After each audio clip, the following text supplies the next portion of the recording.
The file does not exist anymore. That is the first thing you need to understand. Not that it was lost, not that it was misplaced in some dusty archive corridor in Moscow. It was removed. Someone at some point made a deliberate decision that the world should not know what was said in a closed session of the Central Committee of the Communist Party of the Soviet Union on the 17th day of October, 1952. Stenographers were ordered to hand over every notebook, every loose page, every scrap of paper with a single word written on it. They were told to forget what they had heard. One of them, a woman named Maria Petrovna, whose name survived only because a single mid-level party official risked writing it down in a personal diary, was transferred to a different department within a week. What happened to her after that, no one knows. This is where our investigation begins, not with a body, not with a crime scene, but with an absence, the most eloquent kind of silence history ever produced. Picture the autumn of 1952 in Moscow. The city smells of wet stone and coal smoke. The war has been over for 7 years, but its shadow is still everywhere. In the faces of men who returned without brothers, in the apartments that hold one family too many, in the careful way people lower their voices before they speak anything that matters. The Cold War is no longer a metaphor. It is a daily reality, an invisible wall that cuts the world in half and hums with tension like a wire pulled too tight. And at the center of all of it, behind the red walls of the Kremlin, sits one man, Joseph Vissarionovich Stalin, 72 years old, 2 strokes behind him. A lifetime of absolute power in front of him. For the past 13 years, since the last Party Congress in 1939, he has ruled the Soviet Union with a grip so complete that the word autocrat does not even begin to describe it. He does not merely make decisions. He is the decision. He does not merely govern. He defines what governance means in 1/6 of the Earth's landmass. But in October of 1952, something is different. Something is about to break. The 19th Congress of the Communist Party of the Soviet Union opened on the 5th of October, 1952, and the world expected nothing remarkable from it. Congresses were rituals. They were choreographed performances of unity and direction, carefully scripted events where the outcome was known before the curtain rose. The last one had happened 13 years earlier, in 1939, a gap that by itself told a story of war, devastation, and the extraordinary concentration of power in a single pair of hands. The Congress did produce one change of note. The All-Union Communist Party, known by its Russian initials as the VKPB, was solemnly renamed the Communist Party of the Soviet Union, the KPSS. A change of letterhead, you might think, a bureaucratic shuffle, and yet nothing Stalin did was merely symbolic. Every gesture carried weight, every word was measured. Renaming the party was, in some sense, closing a book, drawing a line under an era. What came after the line? That was the question no one in the room dared to ask aloud. The Politburo, that narrow circle of the chosen, the men who had survived every purge, every war, every shift in the political wind, was formally dissolved and replaced by an expanded presidium of 25 members. 25. Where before there had been a handful of men who held the levers of empire, now there were 24. Historians would spend decades arguing about what this meant. Did Stalin want to dilute the power of his old guard, making each of them less individually significant? Did he want to introduce new blood, new faces, new loyalties? Or was he doing something more sinister, creating a body large enough to paralyze itself, to ensure that no successor could consolidate control before Stalin himself chose the moment of transition? No one asked him. No one ever asked Stalin to explain himself. At the Congress itself, Stalin spoke for 7 minutes. 7 minutes. A man who had once held audiences of thousands for hours, who had delivered speeches that shaped the course of nations, who had used language as both a scalpel and a hammer, reduced to 7 minutes. Nikita Khrushchev, who was present, recalled later that the room understood immediately. Everyone could see it. He spoke quietly, with difficulty. The words were about international affairs, the usual scaffolding of Marxist rhetoric, the struggle against imperialism, the solidarity of the working class. Nothing new, nothing unexpected. The newspaper Pravda published the full text the following day. Delegates left the Congress feeling that nothing significant had occurred. They were wrong. 2 days later, on the 17th of October, the newly elected Central Committee gathered for what was formally described as a routine plenary session. Routine. That word would echo with bitter irony for everyone who survived the next 90 minutes. The session was held to confirm the leadership structures of the party. Standard procedure. The kind of meeting where men in dark suits shuffle papers, approve pre-agreed appointments, and leave in time for dinner. But Stalin stood up, and then something happened that no one in that room had seen for years. The old man, the shuffling, diminished, stroke-weakened figure who had barely managed 7 minutes 2 days before, was gone. In his place stood something else entirely. His voice strengthened, his eyes sharpened, his hands moved with precision. He spoke without notes, without papers, without a single prepared page in front of him, for 1 hour and 30 minutes, without pause. Konstantin Simonov, one of the most respected Soviet writers of the era, was present. He left behind a memoir, carefully worded, aware of what could and could not be printed, in the years after Stalin's death, in which he described the moment the applause broke out when Stalin rose to speak. Stalin cut it off, almost roughly, Simonov remembered. The leader held up his hand and said something that made the room go completely still. Comrades, this is not a session of the Supreme Soviet, and it is not a peace rally. We're here for a serious conversation. The applause died. The room went quiet in a particular way, the way a room goes quiet when people sense danger, not the silence of respect, the silence of held breath. What followed has been reconstructed from fragments, personal diaries read decades later by historians who had to request special permissions even in the post-Soviet period. Memoirs written carefully with certain passages conspicuously absent. The recollections of men and women who survived to old age and finally, in their final years, decided to speak. What they described was not a political meeting, it was a reckoning. There is no unity in the party, Stalin said, and every word landed in the silence like a stone dropped into still water. He spoke about decisions made without his knowledge. He spoke about officials who had developed habits of independence, who had, in the language of the era, taken initiative where no initiative had been requested. He spoke about the distance between the leadership and the people. And then he said something that made every man in the room understand that this was not a theoretical discussion. We old men will die soon, he said. No one breathed. Who will you give the country to? Young leaders need 10 to 15 years to gain experience. And what are you doing? You're clinging to your positions, blocking the way for the next generation. In another country, in another time, these might have sounded like the frustrated complaints of an aging leader. In that room, in that year, they were the opening lines of something far more ominous. Everyone present had lived through the 1930s. Everyone present knew what happened when Stalin began publicly identifying problems with his closest associates. They knew that the next step, historically, was arrests. But before the arrests, if arrests were indeed what he was planning, came the words. The words were the weapon, and Stalin wielded them that afternoon with a precision that stunned even men who had known him for decades. Vyacheslav Molotov was first. Molotov, the man who had been Stalin's right hand for 30 years. Molotov, who had survived every purge by being indispensable, by being the ultimate loyal servant, by having his name attached to the very pact that carved up Europe in 1939. If any man in the Soviet Union could be considered untouchable, it was Molotov. Stalin called him a traitor to Soviet interests.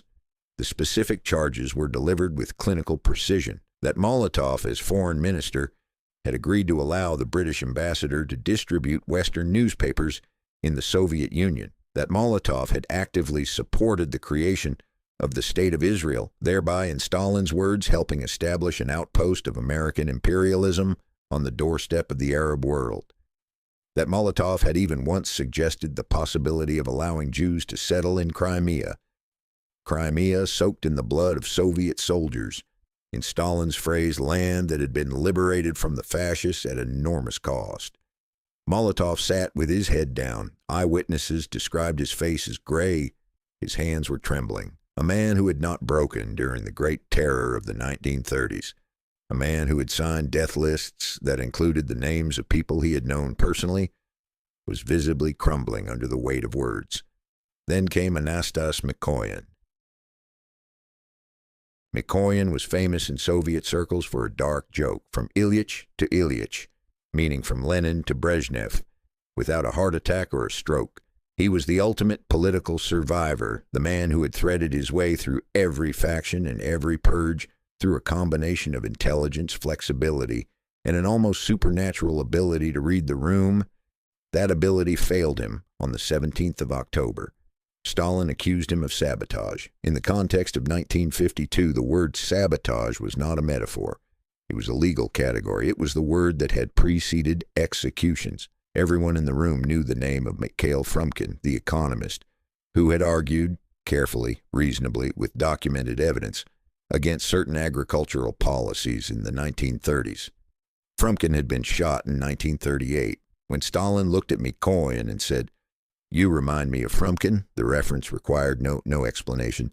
Large drops of sweat appeared on Mikoyan's forehead. He, who always had an answer, who always found the right phrase in the right tone, sat absolutely silent. The session lasted 90 minutes. By the end of it, almost every major figure in the Soviet leadership had been publicly criticized, humiliated, or warned. Lazar Kaganovich was accused of bureaucratism and empire building within the Ministry of Railways. Kliment Voroshilov was charged with military incompetence and with exaggerating his own role in the Civil War. Men who had made history, who had stood beside Lenin, who had survived the revolution and the war and the terror, sat like school children before a teacher who controlled, quite literally, whether they would live or die. And then Stalin said something that no one in the room expected. "I am too old for this work. I am tired. I can no longer carry this burden of responsibility. I ask to be relieved of my duties as General Secretary." The room exploded, not with relief, not with careful, calculated political maneuvering, with something that looked from the outside like genuine panic. Every man in that room understood that if Stalin actually left, if the center disappeared, the struggle for succession would begin within hours. And that struggle in a system built entirely around one man's will might well destroy all of them. They begged him to stay. He stayed. Within a week, every notebook and every stenographic record from that session had been collected and destroyed. No official transcript exists. No minutes were published. No official summary was distributed to party members. The 17th of October, 1952, was officially a routine plenary session of the Central Committee. Nothing remarkable happened. That is what the record shows. 5 months later, on the 5th of March, 1953, Joseph Stalin was dead.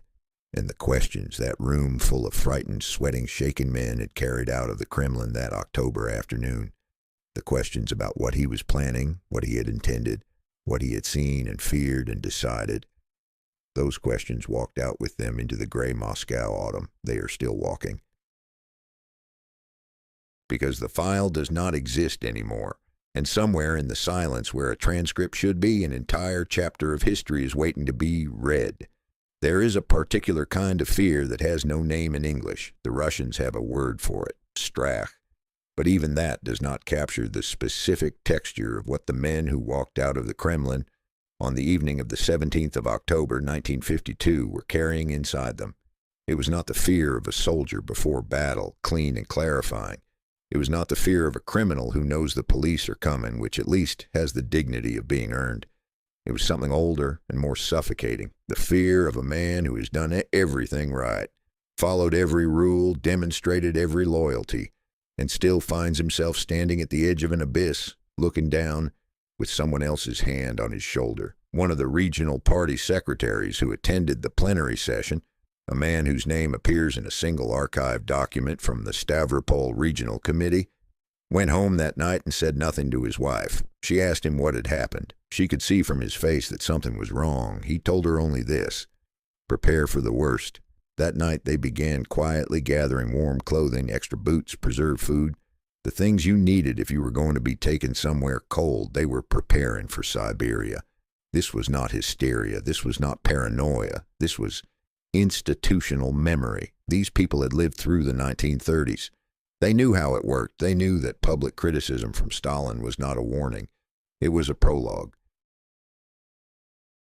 But here's where the investigation deepens, because the men who were criticized on the 17th of October, Molotov, Mikoyan, Kaganovich, Voroshilov, were not arrested. Not that night, not that week, not that month.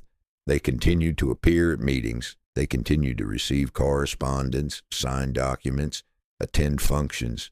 From the outside, nothing had changed, and that is one of the most puzzling facts of the entire episode. In every previous case where Stalin had publicly denounced a member of the inner circle, the machinery of arrest had followed with terrifying speed. Yezhov, who ran the secret police during the Great Terror of the 1930s, was photographed standing beside Stalin on a Tuesday and was in a cell by Friday.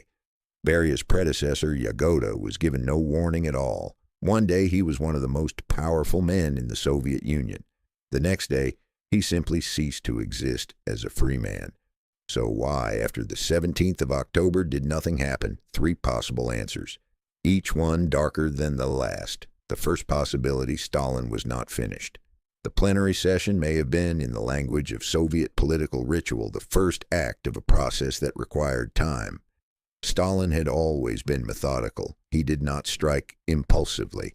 He gathered evidence, real evidence, fabricated evidence. It made no difference in practice. Built cases, created the conditions under which arrests would appear legally justified, and only then moved. The accusation came first, the documentation came second, the arrest came third. If this interpretation's correct, then the 17th of October was the accusation phase. The documentation phase, the collection of evidence, the preparation of files, the identification of co-conspirators, had already begun by the time Molotov walked out of the Kremlin with gray in his face and trembling in his hands. The arrests would have come in the spring of 1953, perhaps the summer, perhaps in coordination with another public event, another show of collective leadership, another performance of unity to disguise the mechanics of destruction running beneath it. There is circumstantial evidence for this reading. In the final months of 1952 and the opening weeks of 1953, a separate political storm was gathering that historians have called the Doctor's Plot.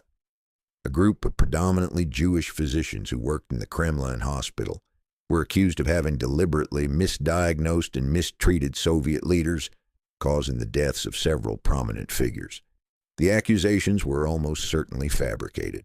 The case bore every hallmark of a political operation designed to achieve something beyond the arrest of a few doctors, to create the atmosphere of conspiracy, of hidden enemies, of betrayal from within that had preceded the Great Terror of the 30s.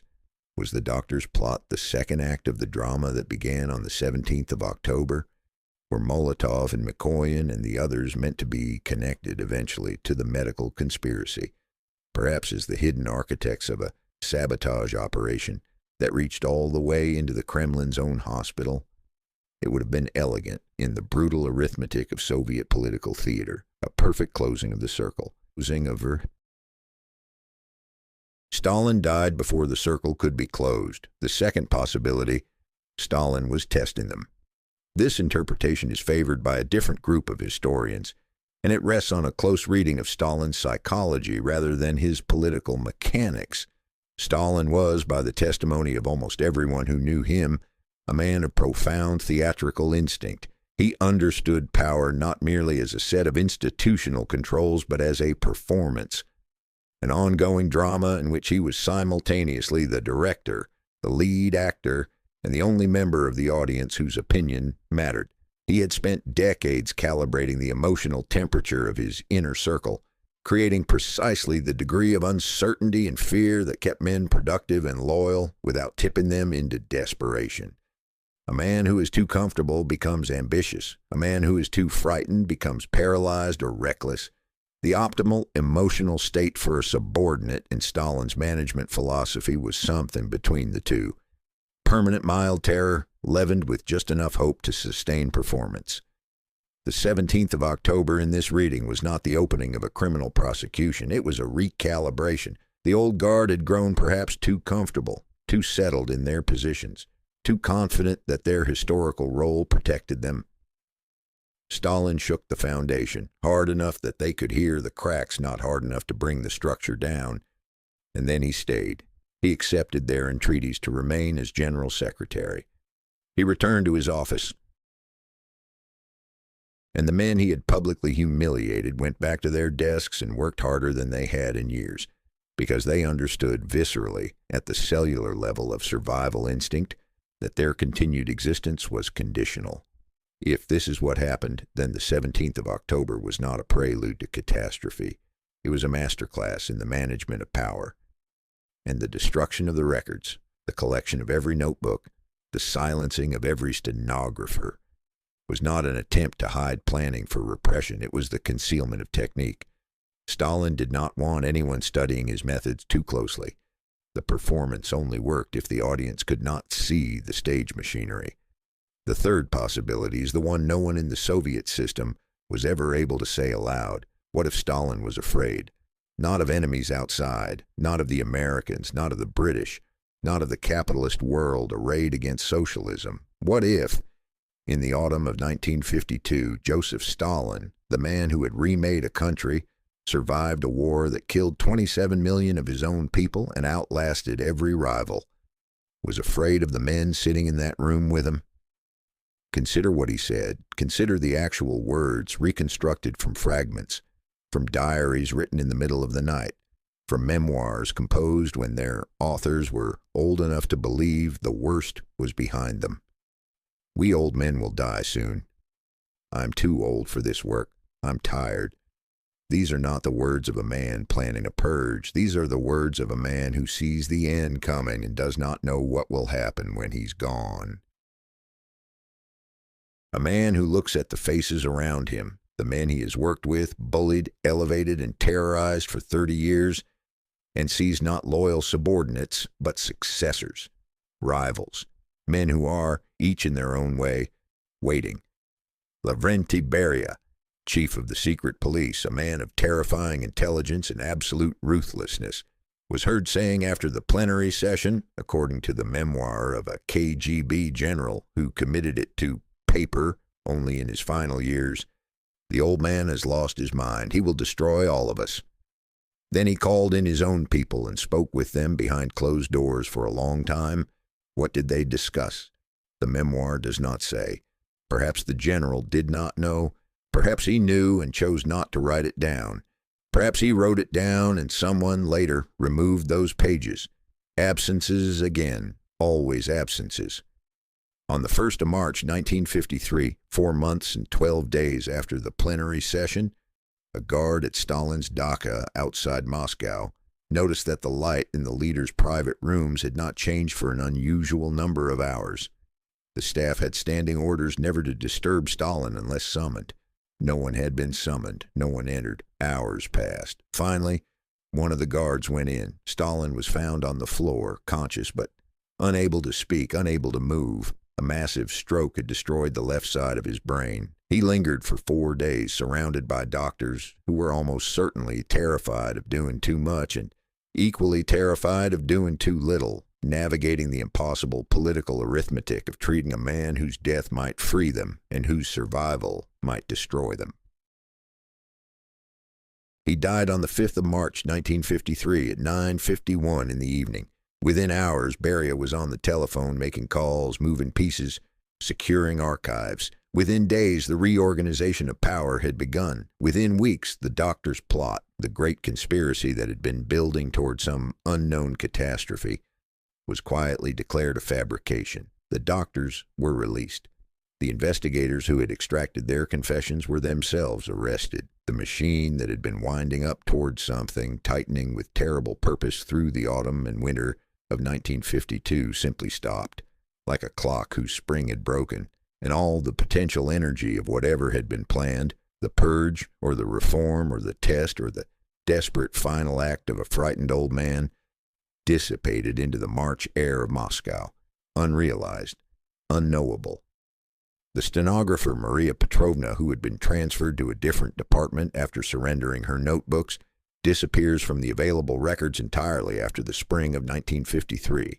She may have retired, she may have moved, she may have decided in the chaotic weeks after Stalin's death that the wisest course was to become someone the records could not find, or something else may have happened. We do not know.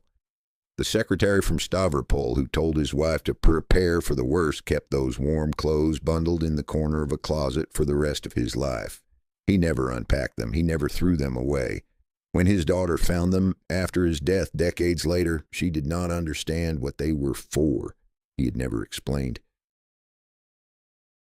Some preparations outlive their occasion. Some fears outlive everything. What we are left with at the end of this second chapter of the investigation is not a clear picture of what Stalin was planning. We are left with something more uncomfortable, the recognition that the most powerful man in the world in the final months of his life was surrounded by men who feared him, and that he in turn may well have feared them.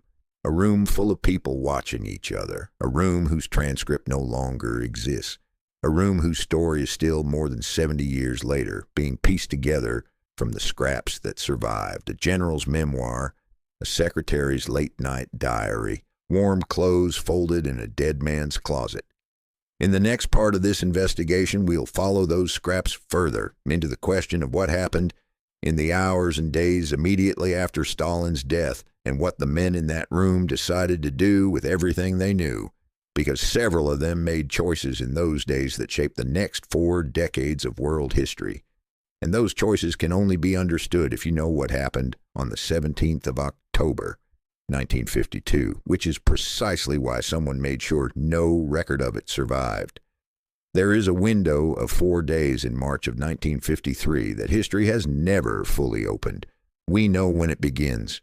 The night of the 1st of March, when a guard at Blizhnaya Dacha, Stalin's closest and most frequently used country residence, set among pine trees 19 kilometers southwest of Moscow, finally pushed open a door that should have been opened hours earlier. We know when it ends.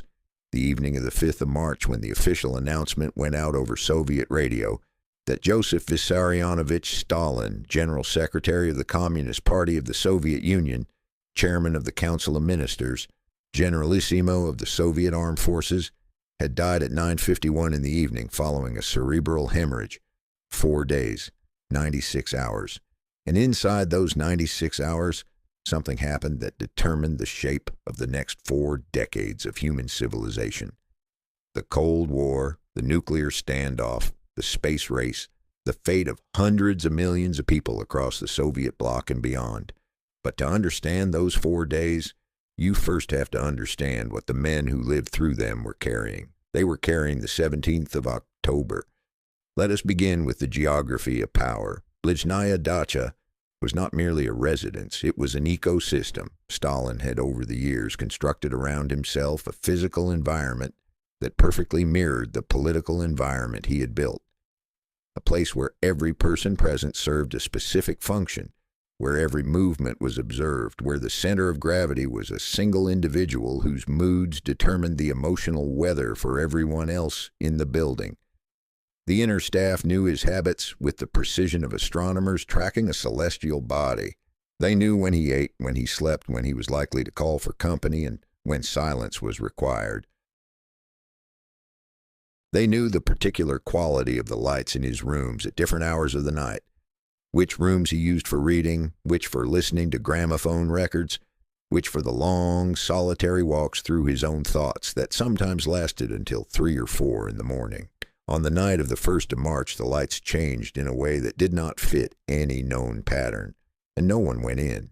This fact, so simple, so devastating in retrospect, requires a moment of genuine attention. A man had been lying on the floor of his own room for hours. Guards were stationed outside. Staff were present in the building, and no one entered because the standing order was clear. Do not disturb the leader unless summoned. The culture of fear that Stalin had spent 30 years constructing had become, in this single night, the mechanism of his own destruction, the very loyalty he had demanded. The absolute subordination of individual judgment to his expressed will meant that no one dared act on what they could see with their own eyes. He was found finally in the early hours of the 2nd of March. He had fallen from his chair. He was conscious, barely, but could not speak coherently and could not move the right side of his body. A massive stroke had torn through the left hemisphere of his brain sometime during the previous evening. Then something remarkable happened. The doctors were not called immediately. The men who were called first were Beria and Malenkov. Lavrenti Beria, chief of the Ministry of Internal Affairs, the man who had run the Soviet security apparatus through some of its most brutal chapters, arrived at the dacha within hours of the discovery. Georgy Malenkov, the party secretary whom Stalin had publicly elevated and then implicitly threatened at the October plenary session, came with him. They looked at the man on the floor, the man who had defined their world, who had given them everything and could take it all away, and then they left. They went back to Moscow.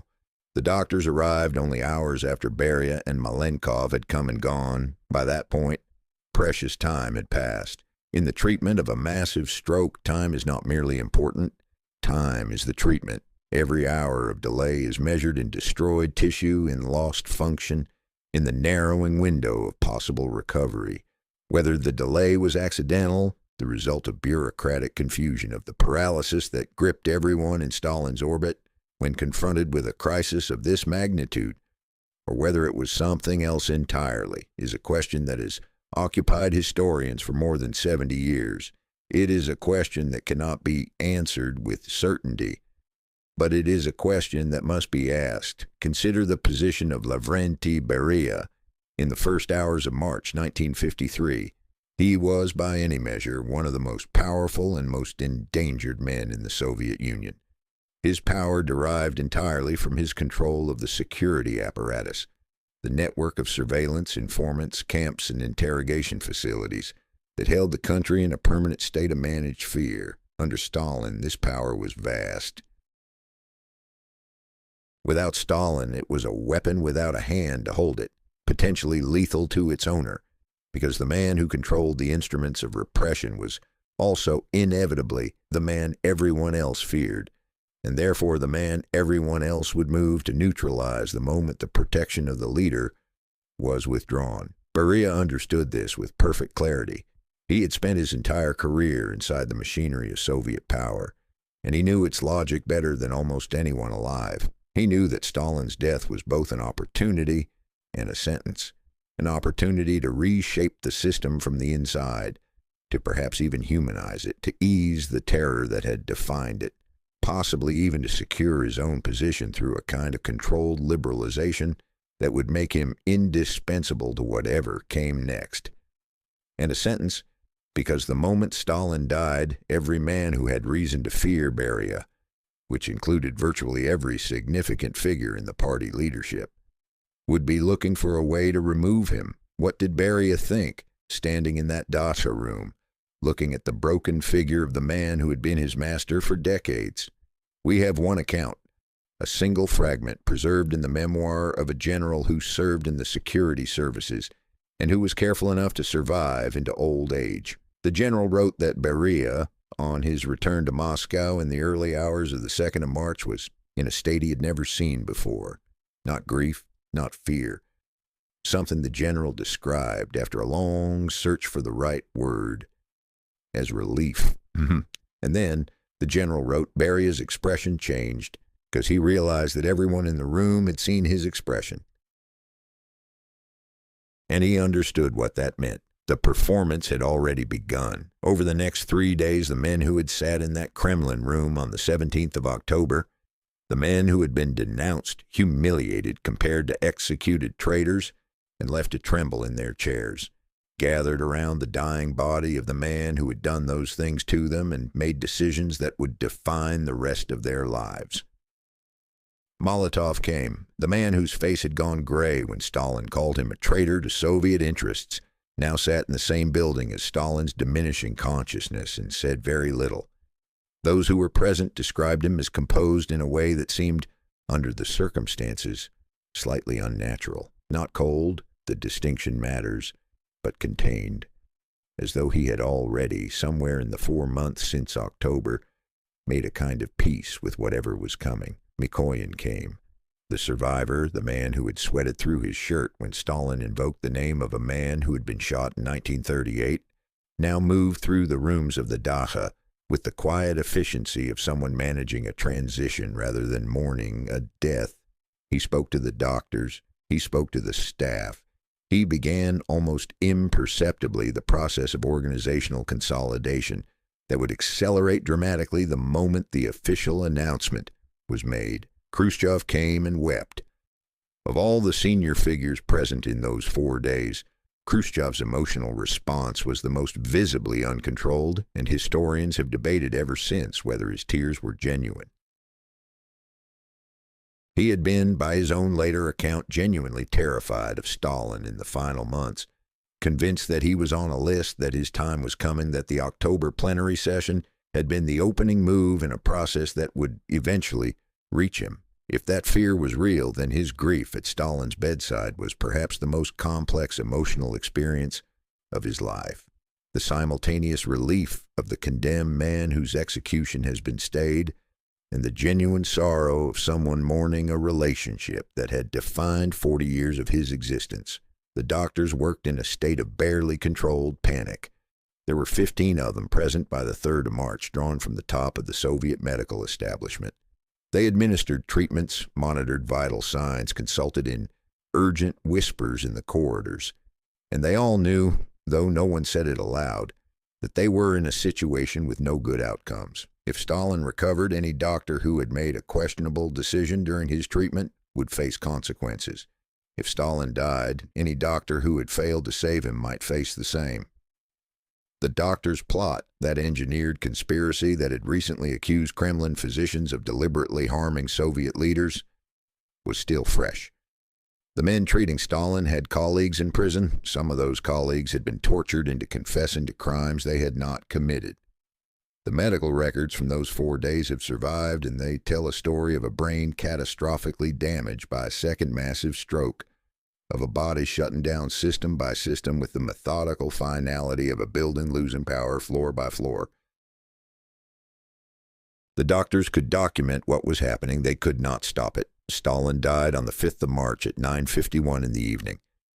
In the room where it happened, Beria was the first to speak. What Beria said in those first minutes has been reported differently by every person who claimed to have been present. Some accounts say he was cold, businesslike, already issuing instructions. Others say he made a brief statement of grief that convinced no one. One account, from a source whose reliability historians dispute, claims that in the very first moments after the official determination of death, before anyone else had moved or spoken, Beria walked to the window, looked out at the March darkness, and said quietly, to no one in particular, "He freed us." Then he turned around and the performance resumed. Within 48 hours, the political reorganization of the Soviet Union had begun. The expanded presidium of 25 members, Stalin's creation, his instrument for the diffusion of power, was quietly reduced back to a smaller body. Beria took control of the merged security ministries. Malenkov became chairman of the Council of Ministers. Khrushchev consolidated his position within the party secretariat. The men who had been denounced on the 17th of October were not prosecuted. Molotov returned to the foreign ministry. Mikoyan continued in his economic roles. The accusations that had fallen on them like stones in that Kremlin room simply evaporated as though they had never been spoken, because there was no record that they had been. The doctor's plot was declared a fabrication on the 4th of April, 1953, less than a month after Stalin's death. The announcement was remarkable for its candor. The confessions had been obtained through impermissible methods of investigation, the official statement said. A Soviet government document acknowledging in carefully chosen language that people had been tortured into confessing to crimes they had not committed. The investigators who had built the case were arrested. One of them died in custody before he could be tried. In the weeks and months that followed, the architecture of terror that had defined Soviet life for 3 decades began, slowly and unevenly, to be dismantled. Camp populations began to decrease as certain categories of political prisoner were reviewed. The atmosphere of the country changed in ways that were difficult to quantify but impossible to miss for anyone living through it. A slight loosening of the air, a fraction more oxygen in the room, the sense that the worst might possibly be behind them. Khrushchev would eventually call this the thaw. But the thaw did not come from nowhere. It came from a room in October, and from 4 days in March, and from the decisions made by frightened men who had survived something they were not supposed to survive, and who carried, for the rest of their lives, the weight of what they knew. Here's what we know for certain, and what we must hold on to as the investigation continues. The 17th of October, 1952, was not a routine plenary session. Something was planned or tested or revealed in that room, something significant enough that every record of it was deliberately destroyed within days. 5 months later, the man who called that session died under circumstances that remain, in the precise meaning of the word, unresolved. The men he had publicly threatened returned to positions of power within weeks of his death. The political machinery that had been winding toward some unknown catastrophe simply stopped. And the question that sits at the center of all of this, the question that the missing transcript might have answered if it still existed, is not whether Stalin was planning a purge or a reform or a test. The question is simpler and more terrible than any of those. The question is, did the men in that room decide in October that they could not afford to wait? Did the 17th of October plant a seed that flowered 4 months later in the pine trees outside of Dasha, 19 kilometers southwest of Moscow, in the hours between when a light changed and when anyone chose to walk through a door? We cannot prove it, but we cannot dismiss it. And in the fourth part of this investigation, we will follow that question into the one place it has never been fully examined, into the archive that was built around the absence of truth, and into the lives of the people who spent decades trying to fill it. There is a building in Moscow that holds within its walls more unanswered questions per square meter than any other structure on Earth. The Russian State Archive of Contemporary History, known by its Russian initials as RGANI, sits on Bolshaya Pirogovskaya Street, a quiet avenue in the southwest of the city. Unremarkable from the outside, the kind of building that a person could walk past 1,000 times without registering its existence. Inside, however, in temperature-controlled rooms where the humidity is kept at precisely the level required to preserve paper across centuries, sit the documentary remains of the Communist Party of the Soviet Union, millions of pages, decades of correspondence, resolutions, protocols, meeting minutes, internal reports, personal communications between men who shaped the course of the 20th century. The archive was opened partially after the collapse of the Soviet Union in 1991. Researchers from around the world arrived with the barely contained excitement of people who believed they were about to have their most important questions answered. Western historians, Russian scholars, journalists, descendants of victims, they came with their lists of what they needed to find, their theories about what the documents would confirm or overturn, their sense that the truth, after decades of concealment, was finally within reach. Most of them left with something they had not expected, not answers, more questions. The file for the plenary session of the 17th of October, 1952, is not missing in the way that things are accidentally lost. It is missing in the way that things are deliberately removed. The difference is important, and any experienced archivist can tell it at a glance. When documents are lost through fire, through flood, through the ordinary entropy of institutional neglect, the absence is irregular.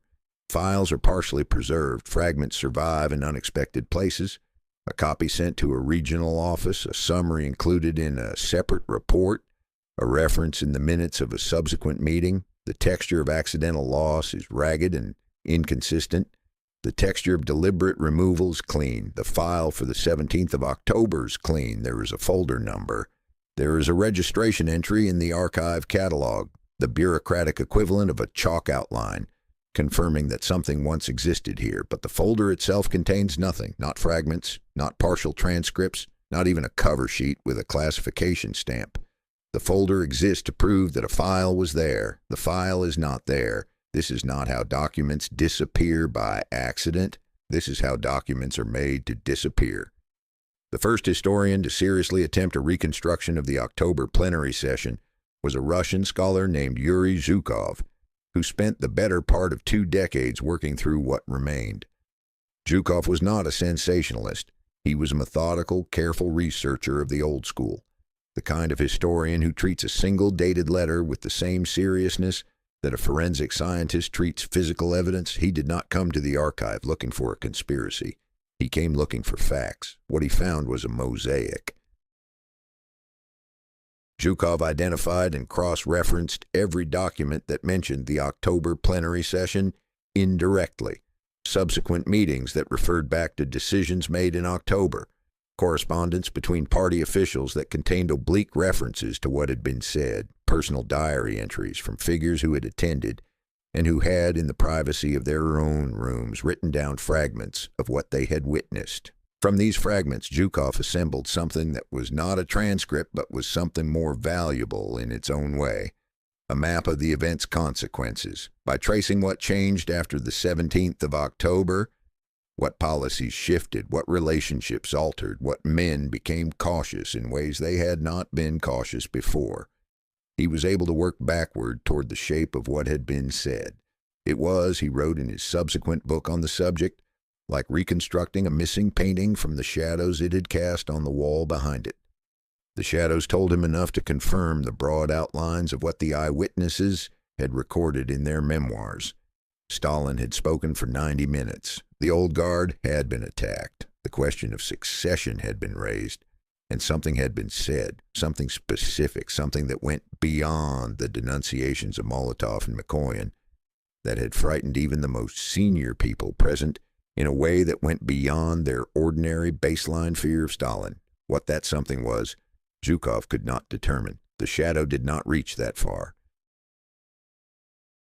Among the personal diaries that survived, and survival in this context is its own story, because the decision to keep a private record of anything sensitive in the Soviet Union was an act of extraordinary risk, requiring either tremendous courage or tremendous naivety. There are 2 accounts that historians return to again and again because they describe the same moment from different vantage points. The first is from a mid-level official in the Central Committee apparatus, a man who attended the session in an administrative capacity and who was therefore present in the room but not at the main table. His diary, written in the careful, slightly elliptical language of someone who knew that discovery meant disaster, describes the moment that seems to have unsettled everyone most deeply. He does not record what Stalin said directly. He was either too frightened to commit the actual words to paper, or he returned from the session in such a state of shock that coherent transcription was impossible. What he records instead is the physical reaction of the room. When he said it, the official wrote, without specifying what it was, I heard a sound from the direction of the table that I have never heard before in 20 years of party work.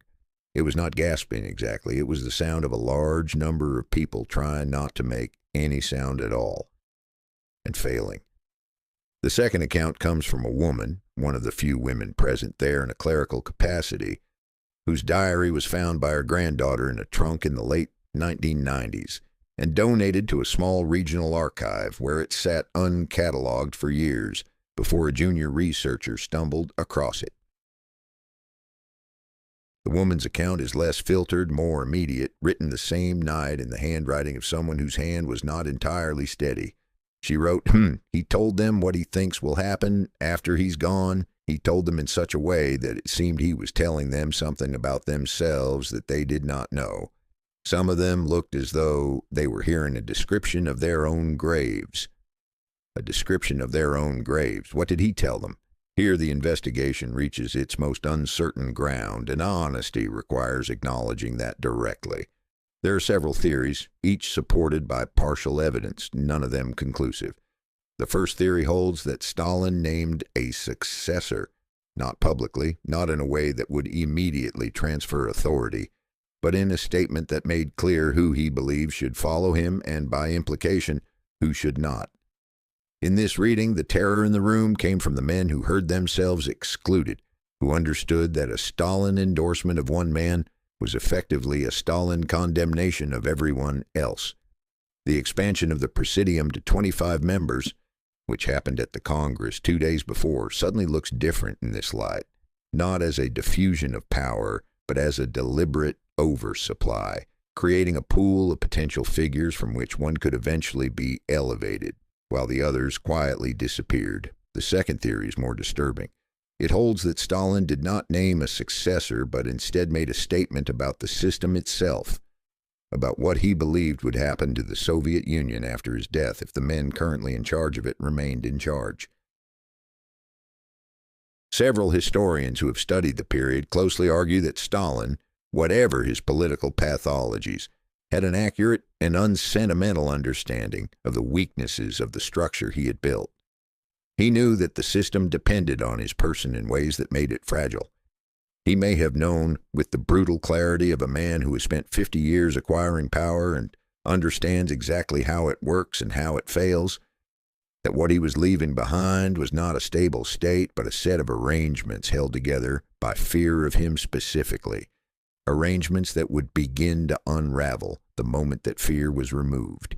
If he said this aloud, if he told the men in that room in October of 1952 that the Soviet Union, as he had built it, would not survive his death without fundamental changes they were not capable of making, then the sound the Central Committee official described hearing would make complete sense, because it would have been, in essence, a prophecy, and it would have come true. 39 years after the plenary session of the 17th of October, 1952, the Soviet Union ceased to exist. Konstantin Simonov, the writer who left behind the most detailed literary account of the session, spent the final years of his life working on a memoir that he explicitly stated he did not intend to be published during his lifetime. He died in 1979. The memoir was published in carefully edited form in the 1980s and more fully in the 90s. In the sections dealing with the October plenary session, Simonov wrote with a precision that suggested he had been waiting decades to say what he was about to say, and that he had chosen every word with corresponding care. He described Stalin's final minutes at the podium, after the denunciations, after the offer of resignation, after the entreaties to stay, and he described something that none of the other accounts had captured. He wrote that as the session was ending, as the men were rising from their chairs with the carefully controlled body language of people trying not to run, Stalin said something quietly, almost to himself, that Simonov happened to be close enough to hear. Simonov did not record what it was. He wrote instead, "I heard it. I have thought about it every day since. I will not write it here, because I do not trust what would be done with it. Some things are too large for a page." Too large for a page. An extraordinary statement from one of the most gifted writers the Soviet Union produced. A man whose entire life had been devoted to the proposition that language could contain any truth, that the right words could hold any weight. And he encountered something in that room on the 17th of October that he did not believe words could safely hold. What was it? We must pause here and do something that historical investigation does not always permit itself. We must sit with the not knowing, because the archive of silence is not merely a physical place on Bolshaya Pirogovskaya Street. It is a condition. It is what happens when the most significant events of an era are systematically removed from the record. Not only the documents, but the willingness to speak, the ability to write, the freedom to remember in any form that could be shared. The Soviet system was extraordinary in the thoroughness with which it managed collective memory. It did not merely suppress inconvenient facts, it restructured the emotional landscape around those facts, making certain kinds of curiosity feel dangerous, making certain questions feel almost physically painful to formulate. The people who attended the 17th of October plenary session lived with that condition for the rest of their lives. They knew something. They could not say what they knew. They could hint obliquely in diaries written for no reader, in memoirs carefully calibrated to say everything except the most important thing. They carried the knowledge through decades of their lives and deposited it in fragments too small to be dangerous, in places where it might eventually be found. This investigation is an attempt to find it, but we must be honest. The center of the archive is still dark. We can map its edges. We can trace its consequences. We can reconstruct the shape of what was lost from the shadows it cast on the walls around it. We can read the faces of the people who walked out of that room, the gray of Molotov's skin, the sweat on McCoyan's forehead, the barely audible collective intake of breath that one witness could not forget for 20 years, and understand that something happened which was, by any measure, significant. But the words themselves, the specific, actual words that Stalin spoke in those 90 minutes on the 17th of October, 1952, are gone. They exist now only in the silence between everything else. In the fifth and final part of this investigation, we will ask the question that all of this has been building toward. Not what Stalin said, not what he planned, not even what happened in those 4 days in March, but what it means now, more than 70 years later, that we still don't know. What the shape of this particular silence tells us about power, about history, about the systems that human beings build to govern themselves, and the inevitable moment when those systems turn against the people inside them, because the story of the 17th of October is not only a story about 1952, it is a story about what happens when the truth becomes too dangerous to exist. And that story did not end when the Soviet Union fell. It is still being written. Every civilization leaves behind two kinds of record. The first kind is intentional: the monuments, the official histories, the state archives, the authorized versions of events that powerful people want future generations to inherit. These records are built with purpose. They are shaped by the understanding that whoever controls the story of the past controls, in some meaningful sense, the imagination of the future. Empires have always known this. Churches have always known this. Every system of concentrated power in every era of human history has devoted considerable energy to the management of collective memory. The second kind of record is accidental. It is the personal diary hidden under floorboards. It is the letter that was never sent but never thrown away. It is the memoir written in old age by someone who finally decided that the truth was more important than their safety, or who simply no longer had enough years left to be afraid. It is the granddaughter who finds a trunk in an attic and donates its contents to a small regional archive where a junior researcher stumbles across it years later. It is Konstantin Semenov refusing to write the most important thing he ever heard, and that refusal itself becoming paradoxically the most eloquent testimony of all. The story of the 17th of October, 1952, lives almost entirely in the second kind of record. And what this investigation has uncovered, across 4 parts, across the fragments and shadows and carefully preserved silences, is something that goes beyond the specific question of what Stalin said in that room. It is a lesson about the cost of silence itself. Let us take stock of what we know. We know that a plenary session of the Central Committee occurred on the 17th of October, 1952, and that it lasted approximately 90 minutes. We know that Stalin spoke without notes for the entirety of that time, in a display of physical and intellectual energy that shocked men who believed he was already diminished beyond recovery. We know that Molotov and McCoyan were subjected to denunciations of extraordinary severity. We know that the question of succession was raised explicitly in language that left no one in the room uncertain about its implications. We know that Stalin offered his resignation and was entreated to stay.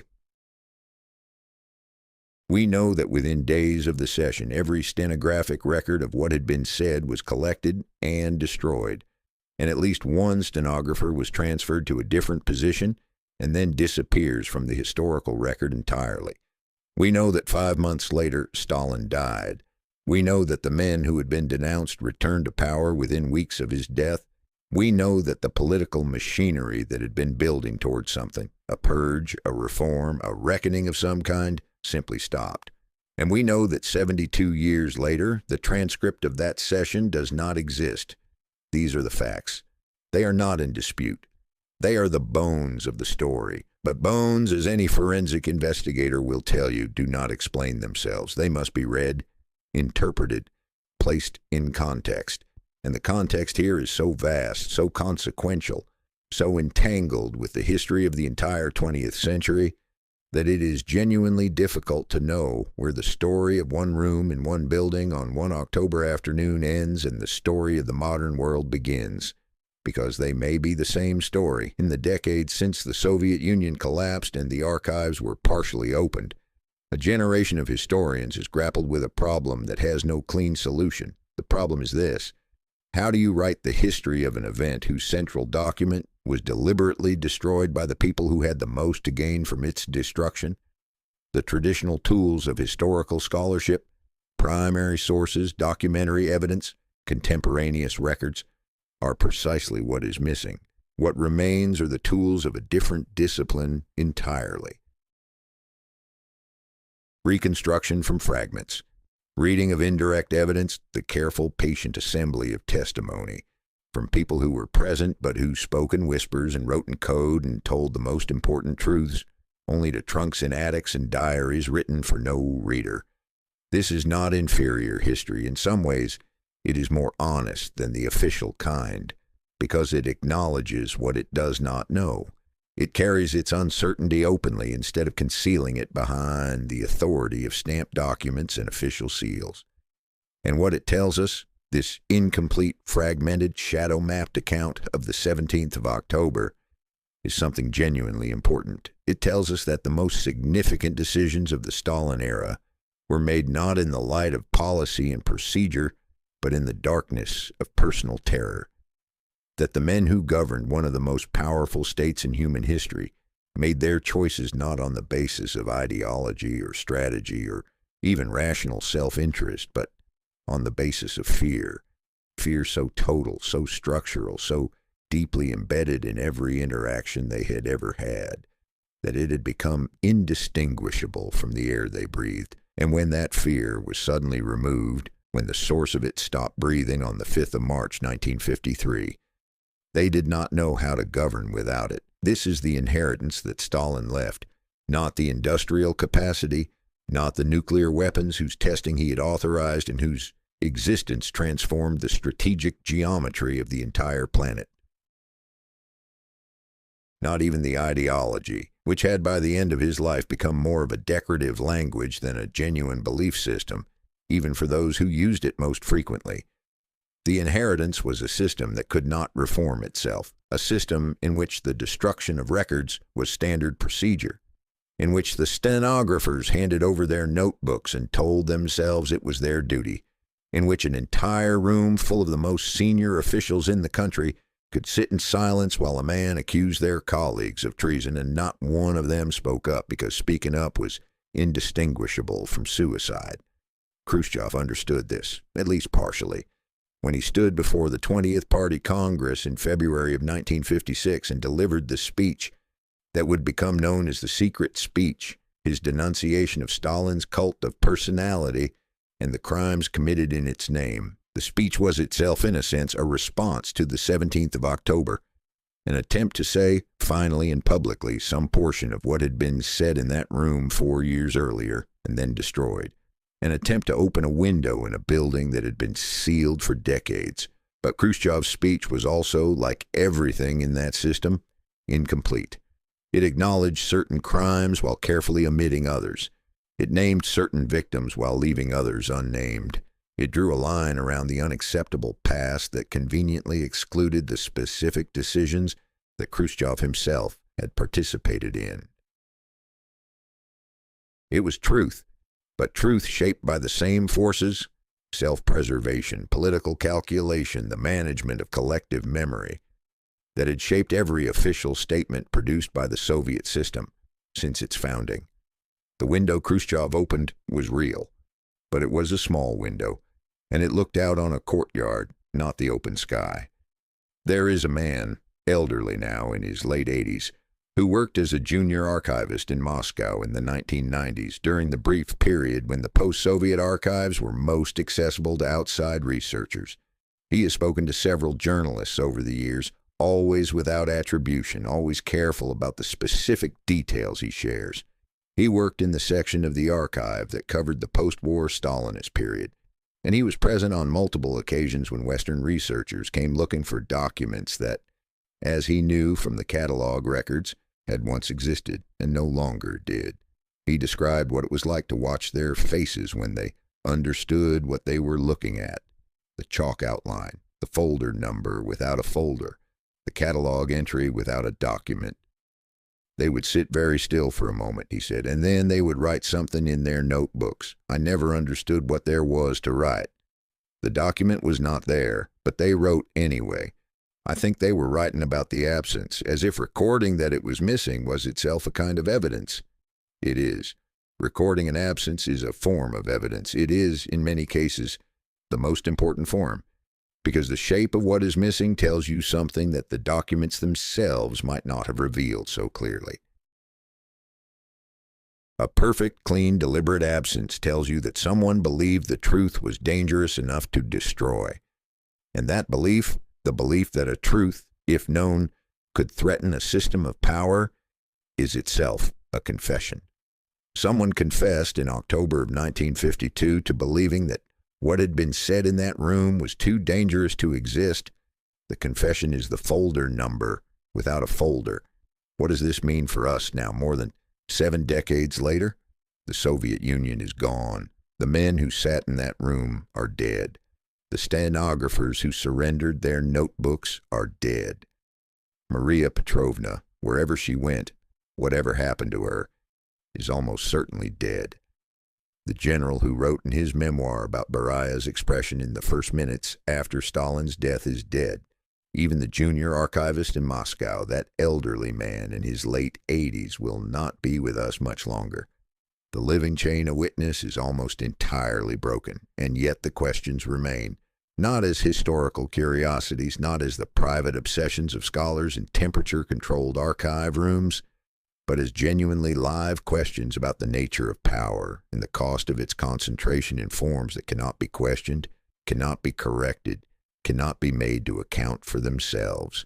Because the problem that filled that Kremlin room with terror on the 17th of October, 1952, was not unique to the Soviet Union. It was not produced by communism specifically, or by Russian political culture specifically, or by the particular pathologies of a single extraordinary and destructive man. The problem was simpler and more universal than any of those.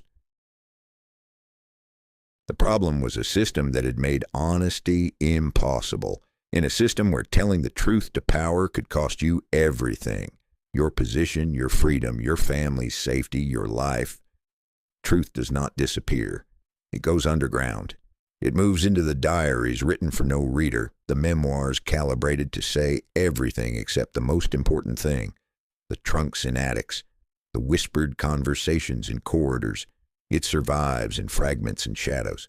It becomes, as one historian described it, a kind of contraband, valuable precisely because it is forbidden, preserved precisely because its preservation requires courage. The men in that room had been living with contraband truth for decades. They knew things about the system they served that they could never say. They had watched colleagues arrested on fabricated charges and said nothing, done nothing, because doing something meant becoming the next name on a list. They had signed documents they knew were unjust, endorsed decisions they knew were wrong, applauded in rooms like that one for policies whose consequences they understood and whose direction they could not alter. They had, over 30 years, paid an enormous price for their survival. And on the 17th of October, 1952, in a room whose transcript no longer exists, something was said that brought all of that to a surface. We will never know exactly what it was. This is the conclusion that 4 parts of investigation have been building toward, and it is important to say it plainly without softening it with false hope or the promise of future revelations. The missing transcript is not coming back. The notebooks surrendered by the stenographers were destroyed. The most important things Simonov heard were too large for a page, and he took them with him when he died in 1979. The folder number on Bolshaya Pirogovskaya Street will continue to point at an empty space in the archive for as long as the building stands. But here's what we can say. The fact that the record was destroyed is itself a record. The fact that the people who destroyed it believed the truth was too dangerous to exist tells us something essential about the nature of the system they were protecting. The fact that fragments survived in diaries and memoirs and the testimony of a woman whose granddaughter found a trunk tells us something equally essential about the nature of human beings and their persistent, incorrigible, magnificent need to say what they know, even when saying it is dangerous, even when the only available listener is a blank page in a locked room in the middle of the night. History is not only what was officially recorded, history is also what people risked everything to remember.